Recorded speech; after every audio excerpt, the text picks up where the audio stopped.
A horse that hasn't featured in any vlogs for a little while is Theo. When I get on, he is very tense and anxious. That is sort of in his nature on the ground anyway. He would hold his back very, very tight, which concerned me. He has been known to throw a buck every now and then. You can kind of prevent it, but still, why is he doing that?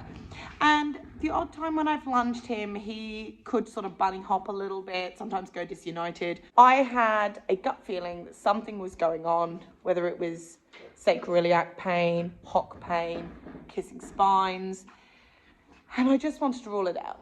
Because my feeling is most horses aren't super tense under saddle for no reason. And the vet in me, I have to rule that out. I really was going to be surprised if there was nothing, and it kind of would make me think like, oh goodness, well, what do we do? Force him to relax. He's a horse that literally holds his breath under saddle. Anyway, he is in for the night. I didn't get much footage at the vet's, but we took him there. He was a little bit positive on his flexions, both hind legs. So yes, he could be positive because he has hock pain, he has stifle pain, he has sacroiliac pain, could even be kissing spines. So that was kind of a little bit inconclusive, but did lead us to think, well, maybe we won't rule out his hocks. On the lunge, he didn't show an awful lot. I'm afraid I didn't get much footage because I hadn't really planned what I was going to do. I didn't know if I was going to vlog this, and then in hindsight, I wish I had. Long story short, we took some back x-rays, and there are a couple of dorsal spinous processes, which are like the shark fins along the back, which basically you sit on, that are very close. Two that are actually touching, and another two that have obviously touched. There's a little bit of changes. So I'm going to put those x-rays in here. What that means is, A, there's a reason for him being difficult on the saddle, and B, there's something that can be done. Basically, we need to do something. Anyway, so what we did, we injected steroids into the two spaces in his back, and I've got some of those photos which I'm going to put in. So Harry, lovely vet at West Vets, that is a fellow, it's actually related to my boyfriend. That's quite random, you didn't need to know that. And his lovely wife Margot, she is a fellow eventer. She wasn't there today, but Harry injected steroids into the spaces in his back, and we also medicated his hocks. We didn't x-ray the hocks, but we're just going to see how he responds.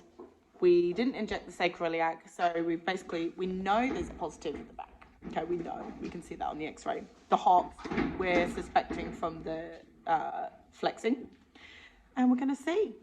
And I really hope there's some change. So he's got to stay in tonight. He's got, his bandages have slipped a little bit. Hopefully they'll be okay. See, he's even anxious just in the stable. He's not keen being in the stable. He's got a little window. I kind of want to shut the window. It's going to be really cold tonight. I don't really know. So he's got a little buddy. He's got Mitty in with him tonight. These guys live together down the back, so at least they know each other. And it is freezing, actually. It's already it's like 9 degrees or something. So we'll take the bandages off in a day or so. And then in about 3 days, I will hop on and I will see how he goes. And fingers crossed. So obviously, it's a little bit of a learned behavior. If you've got pain, you're going to expect pain. And that's kind of how it feels like when you ride him. Like you'd get on and he'd go, don't hurt, don't hurt, don't hurt. And then you'd go canter and he'd go, oh. Sometimes he wouldn't like it. And he'd maybe, go, ugh. Other times he'd go, oh, that's not so bad. I mean, it's really important with kissing spines, basically that they're round and that their back isn't hollow. Theo's a kind of funny one that I often think when he's standing in the paddock that he looks like his back's dished and his bum's sticking out. And basically we need him to do the opposite, lift his belly, work his core. Anyway, I'm rattling on. It's going to be a very short vlog. I'm just going to put in the things and we'll see how it goes. But that's a little update. I don't know if you guys would like a bit more information on kissing spines.